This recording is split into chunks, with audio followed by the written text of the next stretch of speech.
What happened to me during the 2018 wildfires changed everything I thought I knew about the world.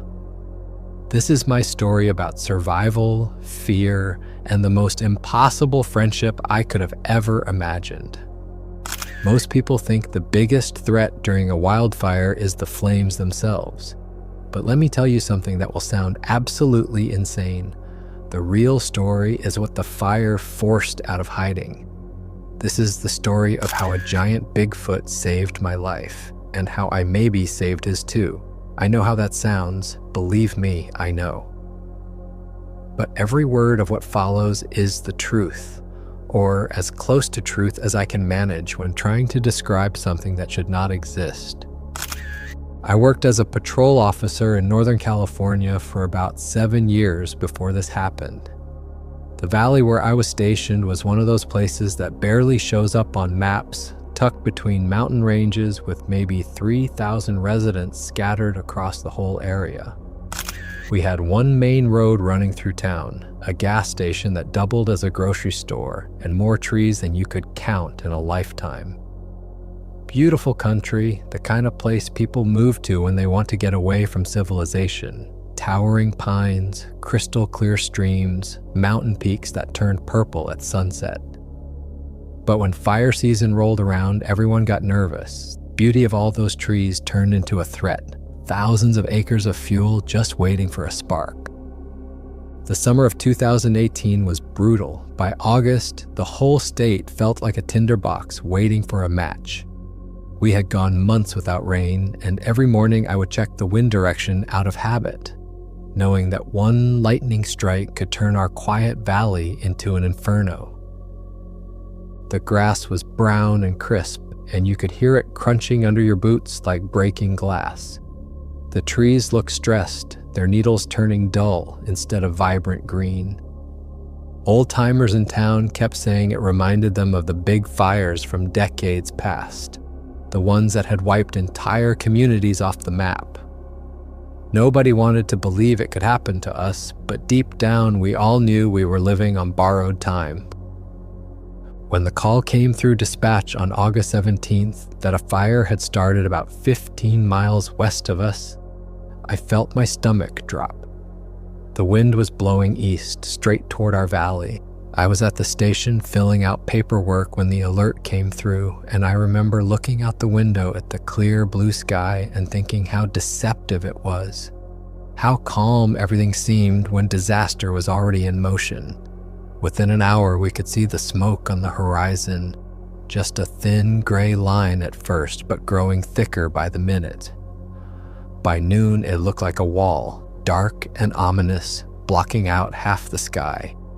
The fire spread faster than anyone predicted. Within 6 hours, the evacuation order came down for the entire Eastern Valley.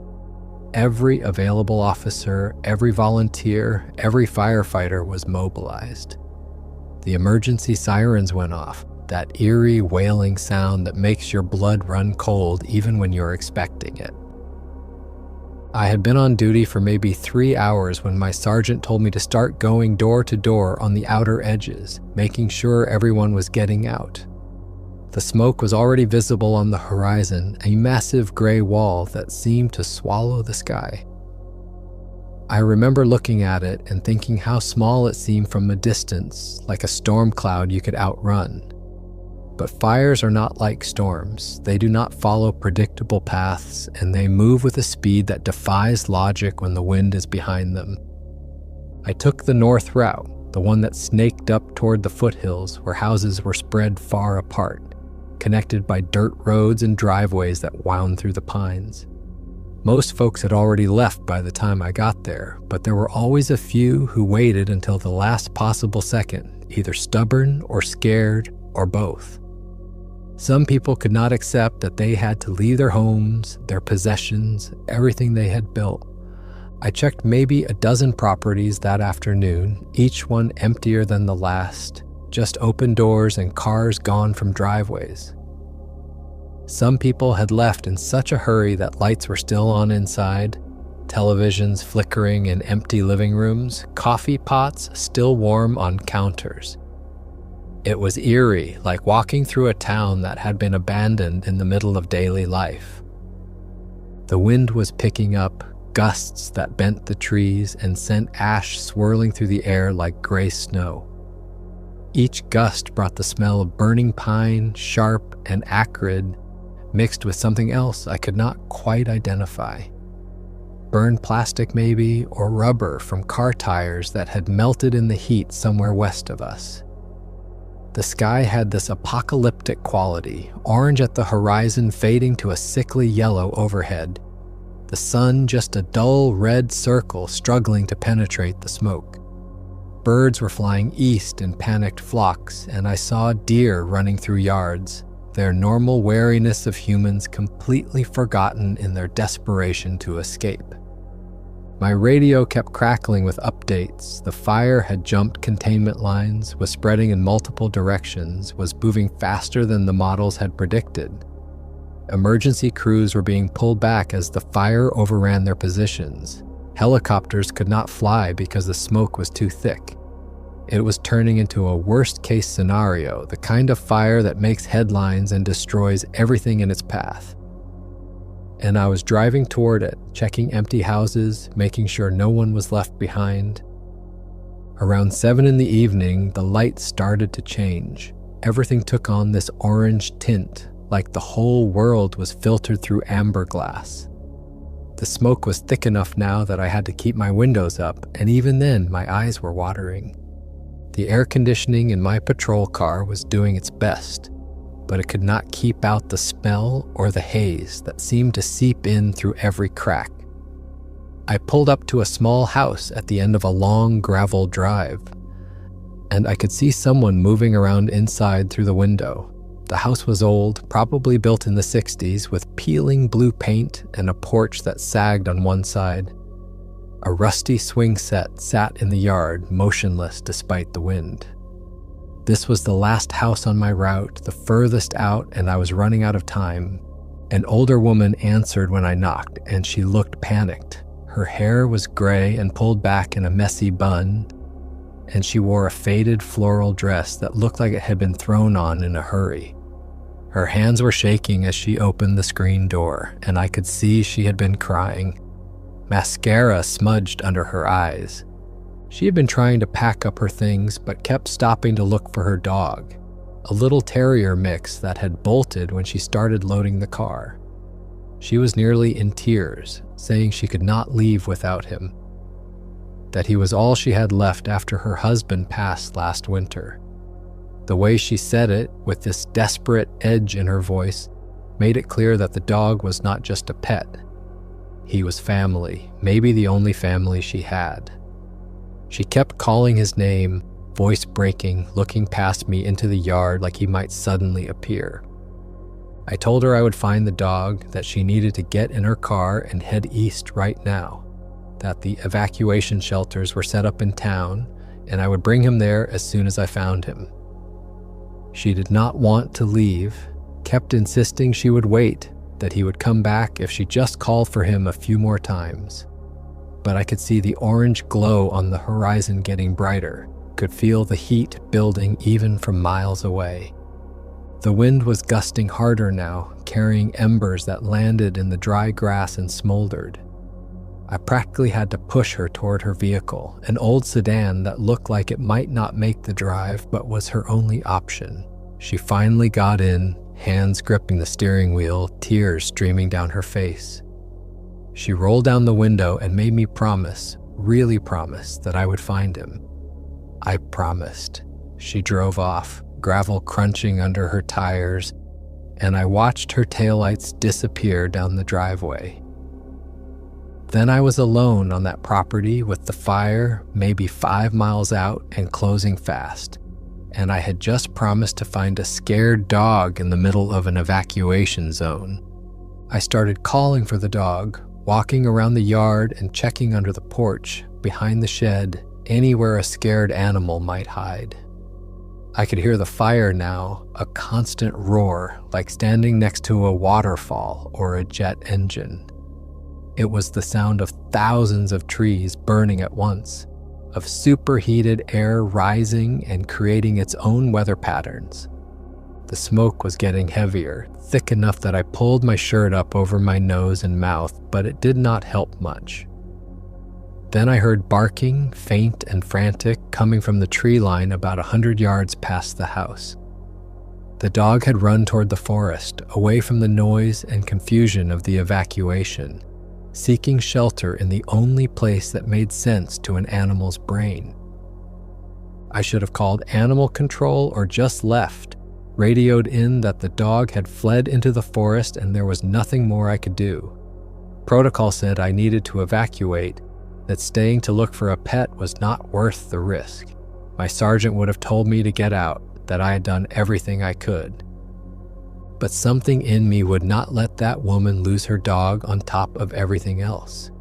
Maybe it was stupid, maybe it was reckless, but I kept thinking about her face, the way she had begged me not to leave without him. So I grabbed my flashlight even though it was still light out, knowing I might need it in the smoke, and headed into the trees following the sound of barking. The forest was dense, tall pines and thick underbrush that had not been cleared in years. Branches grabbed at my uniform, and I had to duck under low-hanging limbs that appeared suddenly in the smoke. The smoke made it hard to see more than 20 feet ahead, everything beyond that just vague shapes and shadows. The temperature was rising noticeably, the air feeling thick and heavy in my lungs. I kept calling for the dog, my voice sounding strange and muffled in the thick air. The barking would stop for a moment, then start again, always seeming just a little farther away. I pushed deeper into the forest, sweat dripping down my back, ash settling on my shoulders and hair. Finally, I spotted him, a small brown and white shape cowering under a fallen log maybe 50 yards in. He was terrified, shaking, his eyes wide and white-rimmed. When I reached for him, he tried to run, but I managed to grab his collar and pull him out from under the log. He squirmed and whined, but he did not bite, just trembled against my chest as I held him. Relief washed over me. I had found him. Now I just needed to get back to my car and get out of here before the fire arrived. I turned to head back the way I had come, the dog tucked under one arm. That is when I heard the footsteps. Heavy, deliberate footsteps crunching through the underbrush, moving parallel to me deeper in the forest. Not the quick scatter of a deer or the lumber of a bear, but something that sounded almost rhythmic, almost like human footsteps, but heavier, more powerful. I froze, the dog still squirming in my arms. My hand went to my radio instinctively, ready to call for backup if this was some lost hiker in trouble. I peered through the smoke and trees, trying to see what was making that sound. The footsteps continued, steady and purposeful, and then I saw it. Him, whatever it was. At first, through the haze, it just looked like a tall man walking through the forest, maybe another resident who had not evacuated yet, or an emergency worker who had gotten separated from their crew. But something was wrong with the proportions. Too tall, way too tall, maybe 7 or 8 feet. Shoulders that were too broad, arms that hung too low, reaching almost to the knees. The figure was moving away from me, heading deeper into the valley toward where the fire was coming from. Not running, not panicking, just walking with this strange, purposeful gait. I yelled out, told him to stop, that he needed to turn around and evacuate immediately, that the fire was coming and he needed to get out of here now. The figure paused. I could see the silhouette stop, the massive shoulders going still. For a second, I thought it was going to turn around, that I would see a face and confirm it was just some confused person who needed help. Instead, it tilted its head slightly, like it was listening or thinking, and then it kept walking, moving with that same strange gait that was almost gliding, disappearing deeper into the smoke. No acknowledgement, no response, just that brief pause, and then continued movement toward the fire. I stood there for a moment, my brain trying to make sense of what I had just seen. The dog was still squirming in my arms, whining softly. My training told me I should report this, that someone was still in the evacuation zone and heading the wrong direction, walking straight toward a wildfire that was going to consume everything in its path. But something else, some instinct I cannot explain, told me that whatever I had just seen was not a person. The proportions were wrong, the movement was wrong, the fact that it had ignored my warning and kept walking towards certain death was wrong. I carried the dog back toward where I had left my patrol car, moving as quickly as I could through the dense undergrowth. When I finally broke out of the tree line, I could see my car sitting in the woman's driveway, and beyond it, the fire was visible now, flames leaping above the tree line to the west, maybe 3 miles out. The wind was blowing hard, pushing the fire straight toward us, and I knew I had minutes at most before I needed to be gone. I put the dog in the back seat with some water from my bottle and radioed dispatch. I told them I had spotted someone in the forest who had not evacuated and appeared to be heading toward the fire. My sergeant came back immediately, voice tight, and told me to get out of there, that the fire had jumped a ridge and was now less than 2 miles out and accelerating. But I told him I could not leave someone out there, not with the fire that close. I could hear the frustration in his voice when he responded, telling me I had 5 minutes. Then I needed to be gone, whether I found them or not. 5 minutes. That was all I had to find what I'd seen and convince it to turn around. That was the moment I made the decision that changed everything. I went back into the forest, following the direction the figure had gone. The smoke was so thick now I could barely see 10 feet ahead, and the heat was building, this oppressive weight in the air that made it hard to breathe even through my shirt held over my mouth. The temperature had to be over 100 degrees already, maybe more, and the fire was still miles away. I kept moving forward, calling out, telling whoever or whatever it was to stop and turn around. I found tracks in the soft earth near the base of a pine tree, and my blood went cold. These were not human footprints.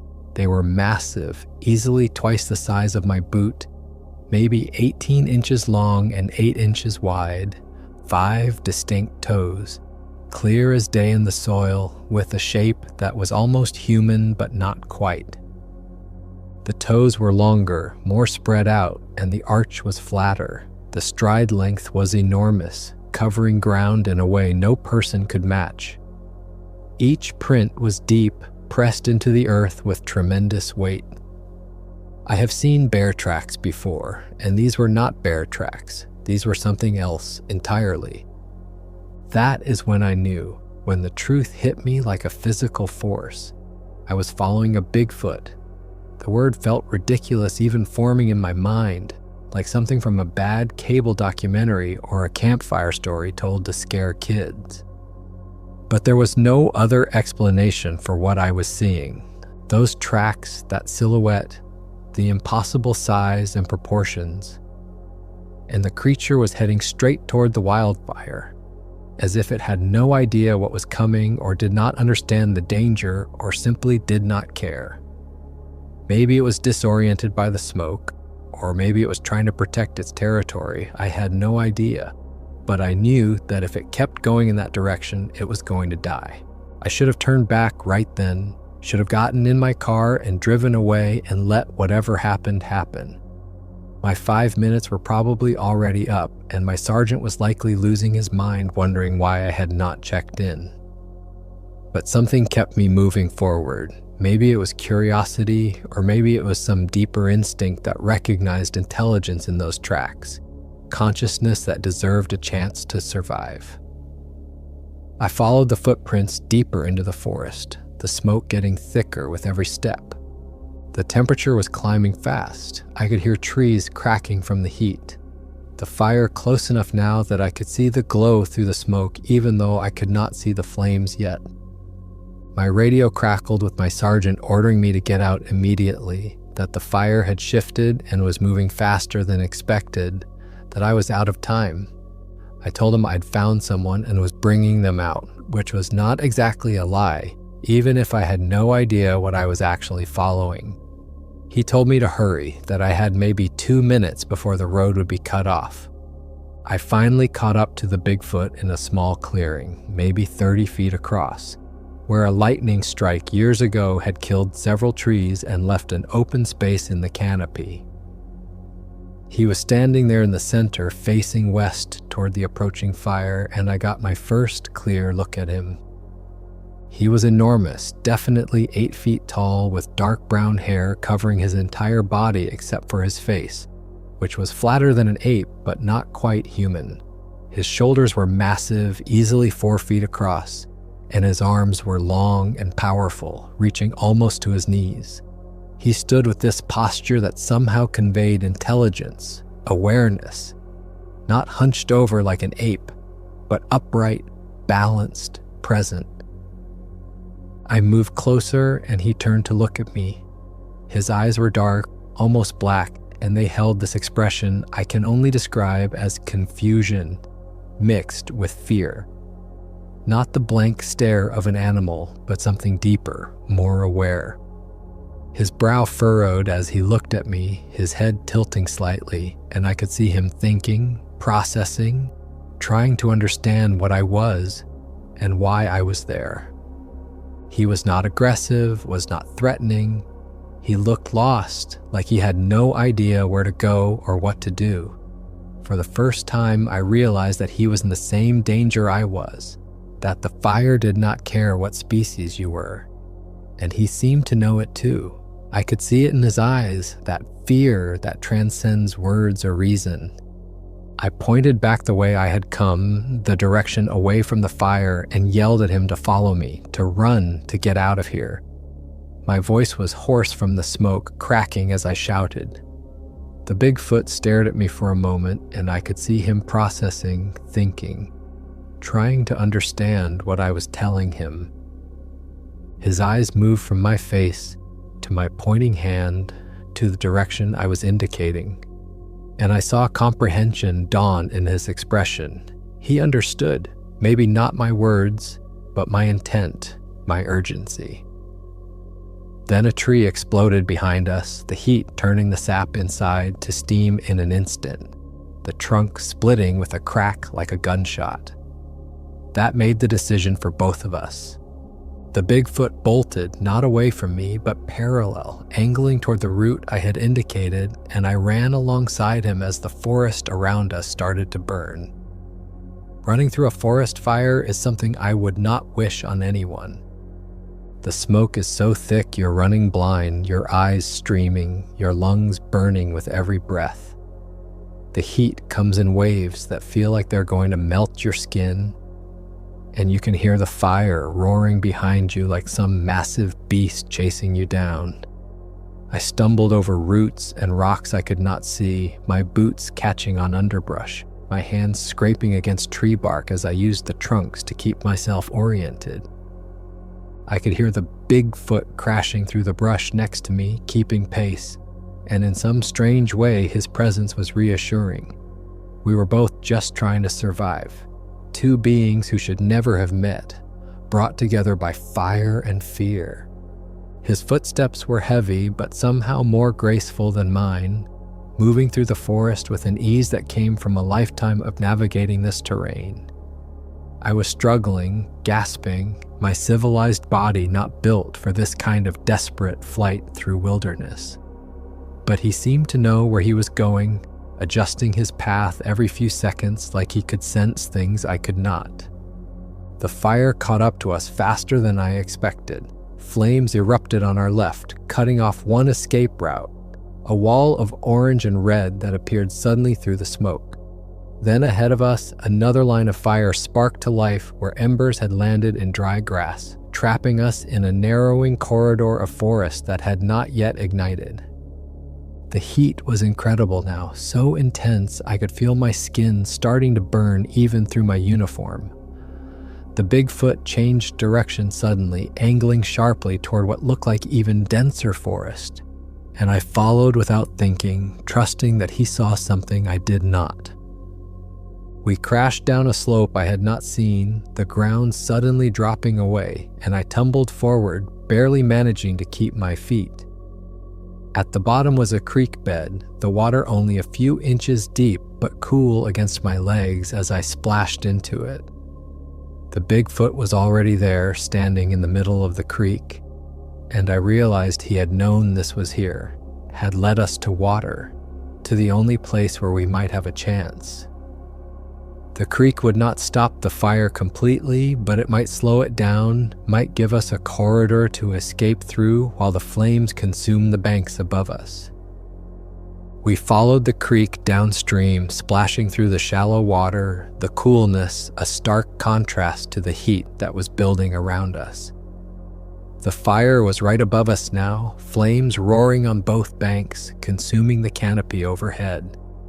Embers fell like snow, hissing when they hit the water, some landing on my shoulders and back and burning through my uniform before I could brush them off. The smoke was so dense I could not see more than a few feet, and I was running blind, one hand stretched out in front of me to keep from smashing into rocks or trees that appeared suddenly through the haze. I lost track of the Bigfoot for a moment, panicked, stumbling to a halt and turning in circles trying to see through the smoke.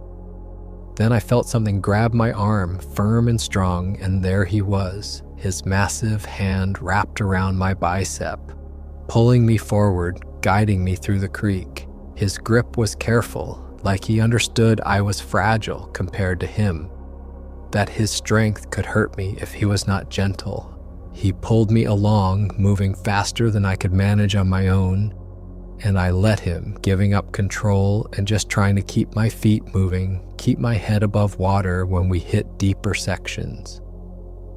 We must have been in that creek for 15 or 20 minutes, though it felt like hours. Time stopped having meaning. There was only the next step, the next breath, the next moment of staying alive. The fire moved over us, consuming the canopy above while we stayed low in the water, soaked and gasping, but alive. At one point, a massive burning branch fell across the creek directly in front of us, blocking our path, flames engulfing both banks. I thought that was it, that we were trapped, that this was where we were going to die. But the Bigfoot simply reached down with his bare hands, grabbed the burning branch, and threw it aside like it weighed nothing. The flames did not seem to bother him the way they would have destroyed my skin, his hide thick enough to protect him for those few seconds of contact. Finally, after what felt like forever, the smoke started to thin. The roar of the fire faded behind us, still present, but no longer right on top of us.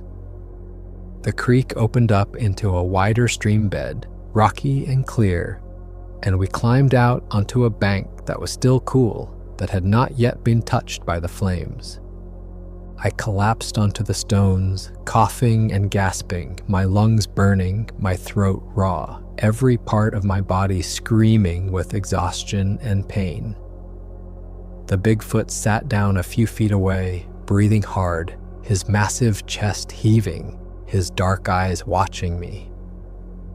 For a long moment, we just stared at each other, two beings who should never have met, brought together by fire and fear, both of us alive against all odds.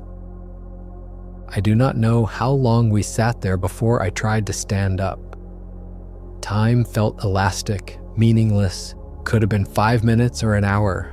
My legs felt like rubber, muscles trembling from exhaustion and shock.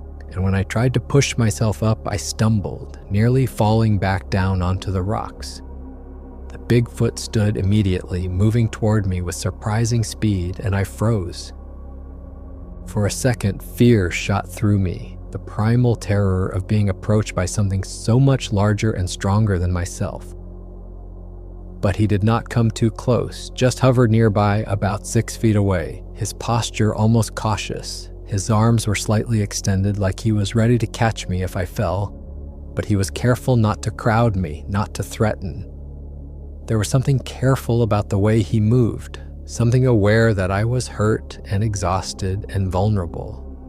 I realized then that I had lost my radio somewhere in the creek, probably torn off my belt when I had stumbled and the Bigfoot had pulled me forward.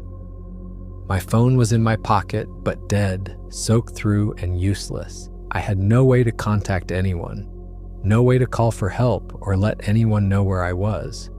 My car was miles away now, probably consumed by the fire, and I had no idea where I was in relation to any roads or towns. The fire was behind us, still burning, and ahead of us was just more forest. I was lost, injured, alone, except for a Bigfoot who had just saved my life. I pointed downstream toward where I hoped civilization might be, following the general flow of water that had to end up somewhere eventually. The Bigfoot watched me, his head tilted, and when I started walking, he followed, staying maybe 10 or 15 feet back. His footsteps were almost silent despite his size, just the soft crunch of gravel under his feet. We walked like that for what felt like miles, me stumbling forward, him following, neither of us speaking, but both of us aware of the other. The sun was setting, turning the smoke-filled sky into shades of red and orange that would have been beautiful if they were not so terrifying. My throat was raw, my eyes stinging, and every breath felt like I was inhaling sandpaper. The smoke inhalation was catching up to me, my lungs protesting with every step. I kept stumbling, my vision blurring, and every time I did, the Bigfoot would stop and wait for me to recover. He never got closer, never tried to help directly, but his presence was oddly comforting, like having a companion on the hardest journey of my life, someone who understood what we had just survived together. At one point, I just could not take another step. I sat down hard on a rock, my legs giving out, my whole body shaking with exhaustion. The Bigfoot sat down too, maybe 20 feet away, mirroring my posture in a way that was almost comical if the situation had not been so desperate. He sat with his back against a tree, his long arms resting on his knees, watching me with those dark eyes. I found myself studying him, really looking at him for the first time since we had started running. His face was expressive in a way I never expected, his brow furrowing as he watched me, his eyes showing what I could only describe as concern. Not the blank curiosity of an animal, but genuine concern, like he was worried about whether I was okay. He tilted his head slightly, and in that gesture I saw something almost human. The intelligence was unmistakable. This was not an animal acting on instinct. This was a thinking being, capable of reasoning and emotion, trying to figure out what to do next. He had saved my life multiple times in the last hour, leading me to water, guiding me through the fire, pulling me along when I was too slow. And now he was waiting, patient, while I caught my breath. The realization hit me hard. He was intelligent, truly intelligent. Not human, but not so different either. I reached into my pocket and found a protein bar I had forgotten about. The wrapper melted and partially torn, but the bar itself more or less intact. My hands were shaking as I unwrapped it. I broke off a piece and ate it, the texture strange and the taste like cardboard, but my body needed fuel. The Bigfoot watched intently, his eyes tracking the movement of my hands to my mouth, his head tilting further like he was trying to understand what I was doing. On impulse, maybe driven by gratitude or some instinct toward reciprocity, I held out the other half toward him, extending my arm slowly. He stared at the food for a long moment, his eyes moving from the bar to my face and back again. Then slowly, carefully, he stood and moved closer. Each step was deliberate, cautious, like he was approaching a skittish animal. When he was within reach, he extended one massive hand, his fingers easily twice as long as mine, and took the bar from my hand. He was so gentle, so careful not to touch me, that I barely felt the bar leave my palm. He brought it close to his face, sniffed it thoroughly, his nostrils flaring, and then ate it in one bite, chewing slowly like he was trying to figure out what it was. That small exchange shifted something between us. The wariness in his eyes softened, and when I stood to keep walking, he moved closer, walking beside me instead of behind. Not right next to me, but close enough that I could hear his breathing, see his shadow in the failing light. We were not just two creatures escaping a fire anymore. We were something approaching partners, companions, bound together by survival and mutual dependence. Just when I thought we might actually make it out, when I was starting to believe we had escaped, we smelled smoke again. Fresh smoke, different from the lingering haze of the fire we had just survived. This was sharper, closer, more immediate. The wind had shifted and a new fire line was moving south, pushed by gusts that were picking up as night fell. The fire was being driven by shifting winds, unpredictable and chaotic, creating multiple fronts that could trap anything caught between them. We were going to be caught between two fires if we did not find shelter fast. The Bigfoot noticed it the same time I did, his head swinging toward the new threat, his body going tense. He made a sound, low and rumbling, something between a growl and a moan. It was the first vocalization I had heard from him, and it sent chills down my spine. Not because it was threatening, but because it sounded so expressive, so full of emotion. Fear, frustration, maybe anger at the universe for putting us in this situation. Then he grabbed my arm, not rough, but insistent, his massive hand wrapping around my bicep, and started pulling me toward a rocky outcrop I had not even noticed in the fading light. I followed, half running as the smoke grew thicker and the temperature started to rise again. The outcrop was maybe 100 yards away, a jumble of boulders and rock faces that stood out from the surrounding forest. As we got closer, I realized it was not just rocks, there was an opening, a crack in the stone that led into darkness. The Bigfoot pushed me toward it, his hand on my back, urging me forward with clear intent. I hesitated for a second, the idea of going into a cave in the middle of a forest fire seeming insane, but the heat was building fast and there was nowhere else to go. The outcrop turned out to hide the entrance to a shallow cave, barely deep enough to fit both of us, but better than nothing. The opening was narrow, maybe 3 feet wide, and the cave extended back about 15 feet before the ceiling came down to meet the floor. It was not much, but it was shelter. The Bigfoot pushed me inside first, his hands on my shoulders guiding me, and then he squeezed in after me, his massive frame barely fitting through the opening. We huddled there in the darkness, pressed against the back wall as the second fire swept past. The heat was intense even inside our shelter, the air becoming hard to breathe as the fire consumed the oxygen around us. Embers drifted through the cave mouth, glowing orange in the darkness, landing on the stone floor and slowly dying. I could see flames flickering across the trees outside, could hear the roar of the fire as it passed over us. The Bigfoot positioned himself between me and the entrance, his broad back blocking most of the heat and light. I realized he was shielding me, protecting me from the worst of it, putting his own body between me and the fire. I pressed myself against the back wall of the cave, trying to make myself as small as possible, and watched his silhouette against the firelight. His breathing was steady, controlled, while mine was ragged and panicked. I could see his muscles tensing as waves of heat washed over him, could see his hands clenching and unclenching, but he did not move from his position. He stayed there, protecting me, taking the brunt of the heat himself.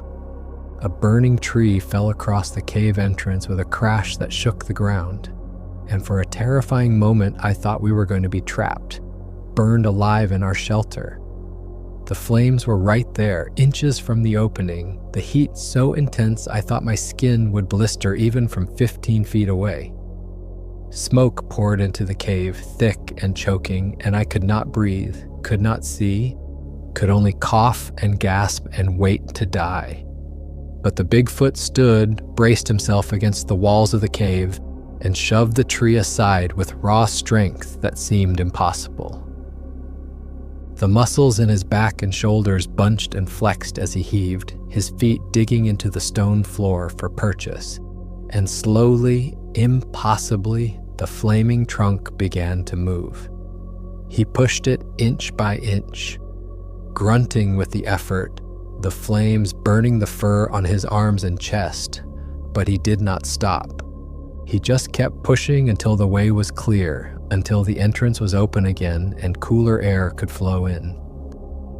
Then he sat back down, breathing heavily, smoke rising from the burned patches on his body. He did not make a sound of pain, did not cry out or whimper, just sat there catching his breath like what he had just done was normal. I reached out without thinking, my hand shaking, and touched his shoulder, checking if he was hurt, if the burns were serious. His skin was hot under my palm, the fur singed in places, but he did not pull away.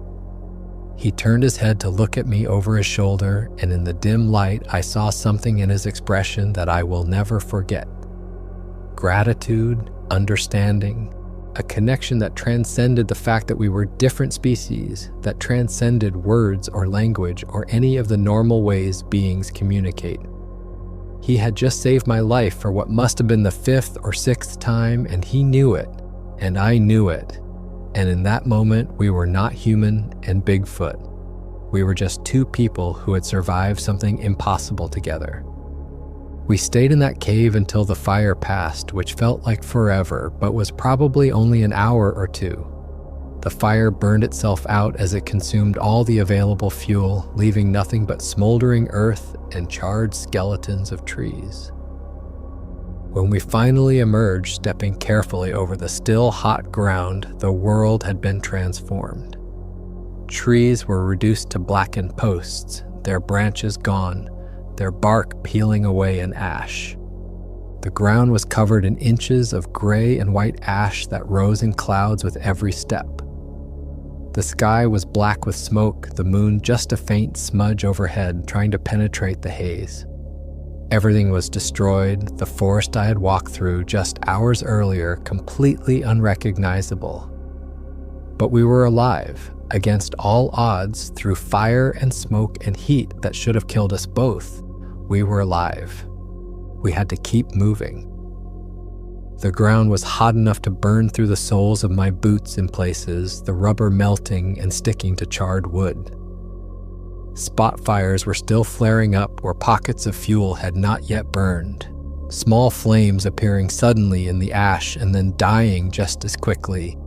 The landscape was apocalyptic, like walking on an alien planet where nothing lived and nothing would ever live again. The Bigfoot led the way, picking a path through the devastation with an awareness of the landscape that I could not match. He would pause at certain spots, test the ground with his foot to make sure it was safe, then move in a different direction. I followed blindly, trusting him completely, knowing that without him, I would have died a dozen times over by now. Hours passed. My sense of time was completely gone, my body running on autopilot, my mind disconnected from my physical form. There was only the next step, the next breath, the next moment of not collapsing. My lungs burned with every inhale, the smoke damage making it hard to get enough oxygen. My eyes were nearly swollen shut from the irritation, tears streaming down my face, cutting tracks through the ash that covered my skin. My uniform was torn and burned in places, my hands blistered and bleeding from grabbing onto trees and rocks to keep myself upright. I was beyond exhausted, beyond pain, in some strange place where my body just kept moving because stopping meant dying. I remember falling at one point, just collapsing face first into the ash, too exhausted to even put my hands out to catch myself. The world went gray and then black, and for a moment I thought that was it, that I was done, that my body had finally given up.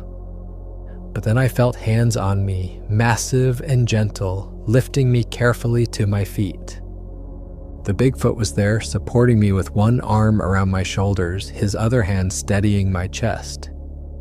He held me upright, taking most of my weight, and when my legs started working again, he kept his arm there, keeping me steady as we walked.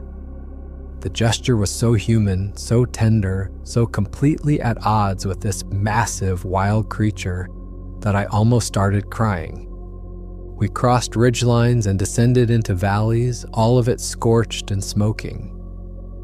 Nothing was recognizable. No landmarks, no familiar features, just endless miles of destruction.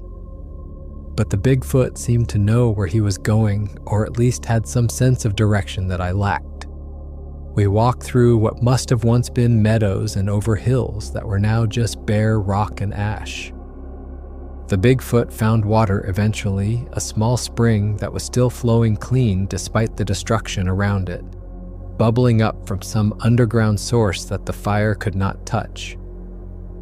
We both drank deeply, and I splashed water on my face, trying to clear the grit from my eyes and mouth. The Bigfoot did the same, cupping water in his massive hands and drinking, then using it to clean his burns. I could see the injuries more clearly now in the light of the coming dawn. His arms and hands were burned in places where he had moved that tree, the fur charred away to reveal skin underneath. But he did not seem to care about them, just drank and washed and kept moving. Dawn was breaking when we finally reached a road.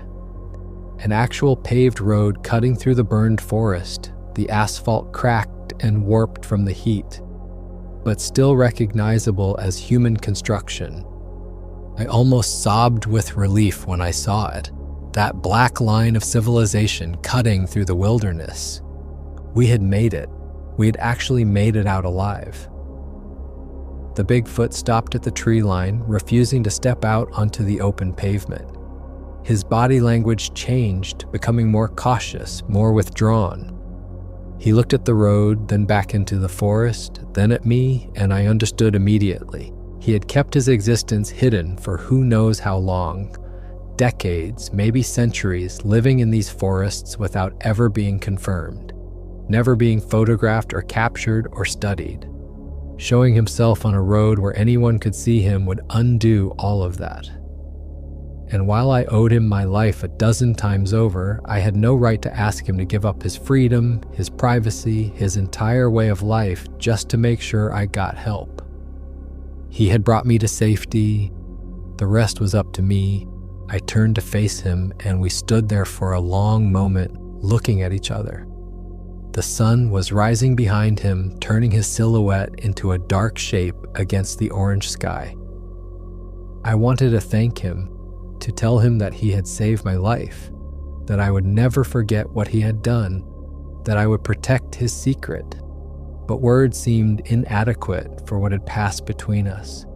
How do you thank someone for saving your life repeatedly? How do you express gratitude that deep when you do not even share a language? So I just reached out and placed my hand on his arm, over one of the burns he had gotten saving me. He looked down at my hand, so small against his massive forearm, and then he covered it with his own, the gesture unmistakably deliberate, unmistakably meaningful. His hand was warm and rough, the skin thick and calloused, his fingers wrapping gently around mine. We stayed like that for maybe 5 seconds, maybe 10, and in that brief contact was everything that needed to be said. Thank you. You're welcome. Goodbye. Be safe. Remember this. Then he released my hand and turned away, walking back into the forest with surprising speed for his size. He did not look back, just moved with purpose into the smoke and shadows, his form becoming indistinct and then disappearing entirely. I watched the spot where he had vanished for a long time, maybe hoping he would reappear, maybe just trying to burn the memory into my brain so I would never forget. The forest was silent, except for the crackle of still smoldering fires and the rustle of wind through charred branches. He was gone. I stood on that road for probably 15 minutes after he disappeared, just staring at the forest, my body slowly realizing that the immediate danger was over and starting to shut down. My legs were shaking, my hands trembling, and now that I was not running or fighting to survive, the pain was catching up to me. Everything hurt. Eventually, I heard an engine, and a fire crew truck came around the bend, moving slowly through the destruction. I stepped into the middle of the road and flagged them down. They jumped out immediately, 2 firefighters and a medic, all of them looking at me like they were seeing a ghost. I must have looked terrible, covered in ash and burns, my uniform torn and barely recognizable, my face probably unrecognizable under all the soot. They wrapped me in a blanket even though it was already getting warm, the morning sun heating up fast, and gave me water and oxygen. They asked where I had come from, how I had survived, if there was anyone else with me. I told them I had gotten separated from the evacuation and had sheltered in a creek and then a cave, which was not exactly a lie. I said I had walked until I found the road. They nodded, not questioning further, too relieved to have found someone alive to worry about the details. I did not mention the Bigfoot. Some part of me knew instinctively that he deserved his privacy, that revealing his existence would only bring him harm. Researchers and scientists and hunters would flood into the forest looking for him. He would never know peace again, and after what we had been through together, after he had saved my life so many times, I owed him more than that. So I kept his secret, and I have kept it to this day. Only now am I writing this down, and even now I'm not saying where it happened exactly, not giving enough details for anyone to find him. The fire burned for another week before it was finally contained. Over 100,000 acres destroyed, dozens of homes lost, entire communities evacuated. I spent 3 days in the hospital being treated for smoke inhalation, dehydration, and second-degree burns on my hands and back. When I finally got out, I learned that the woman's dog had been safely returned to her at the shelter, that she had been overjoyed to see him. My patrol car had been consumed by the fire, reduced to a melted husk of metal and plastic. Several other officers had asked about me, worried when I had not checked in and my car had been found destroyed. They treated me like a hero for supposedly rescuing someone from the fire, though I had not corrected them about who had actually done the rescuing. When I went back to work, I spent my days helping residents return to what was left of their homes, documenting losses, filing reports. The woman whose dog I had saved found me at the shelter one day and hugged me so hard I thought my ribs would crack, tears streaming down her face as she thanked me over and over. The dog was with her, happy and healthy, wagging his tail like nothing had happened. I was glad I had saved him, glad that something good had come from that day. If I had not gone looking for that dog, I never would have seen the Bigfoot, never would have followed him, never would have survived.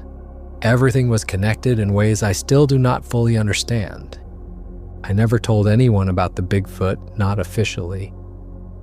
But I went back to that valley as soon as the forest was declared safe enough to enter, walking the burned ground looking for any sign of him. I found tracks in a few places, huge footprints in the ash that the fire had somehow preserved, baked into the soil like pottery. I photographed them, though I knew I would never show anyone. They were proof that he had been real, that what we had shared was not some smoke-induced hallucination or stress-induced dream. He had existed, he had saved my life, and he had disappeared back into whatever hidden places his kind had been living in for who knows how long. Sometimes I wonder where he went, if he found a new valley to call home, if others like him survived the fires that swept through California that year. The fires burned thousands of square miles, destroyed habitats that had been untouched for centuries. How many creatures were displaced? How many forced out of their hidden valleys and secret places? I hope he found somewhere safe, somewhere far from humans and roads and civilization. He deserves that peace after everything he endured. And sometimes, on quiet nights when I'm alone, I think about those hours we spent together. Two beings from different worlds brought together by fire and fear, working together to survive against impossible odds. It changed me in ways I'm still figuring out, made me realize that there is so much we do not understand about this world, so much that exists just beyond what we can see and prove. Made me more humble, more willing to believe in things that should not be possible. The fire took thousands of acres, destroyed homes, changed the landscape forever. But it also revealed something that had been hidden, forced a creature out of the shadows and into my path for one impossible night. For those hours, a Bigfoot and a human worked together to survive the impossible. We helped each other, saved each other, formed a bond that transcended everything that should have separated us. And somehow, against all odds, we both made it out alive.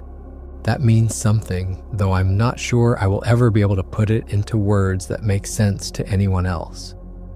All I know is that when I go into the forest now, I am not afraid, because I know that somewhere out there, in the deep places where humans rarely go, there are beings watching over the wild spaces, intelligent, feeling, aware beings who have their own lives and their own struggles. And maybe, just maybe, one of them remembers the night we ran through fire together, the night a human and a Bigfoot found common ground in the most desperate of circumstances. The 2018 wildfires forced a giant Bigfoot out of his hidden valley, and in the process, he became my companion, my guide, and ultimately my savior. He led me through flames and smoke and heat that should have killed us both. He protected me when I was too weak to protect myself. He shared water and shelter and the desperate struggle to survive. And when it was over, when we had made it to safety, he disappeared back into the wilderness without asking for anything in return. That is the truth, whether anyone believes it or not. And I will carry that truth with me for the rest of my life, along with the memory of his dark eyes looking into mine, the feeling of his massive hand covering mine in that final goodbye, the knowledge that intelligence and compassion exist in forms we have barely begun to understand. Somewhere out there, a Bigfoot who saved my life is living his life, free and hidden and safe. And that is exactly how it should be. For more interesting stories, check this out.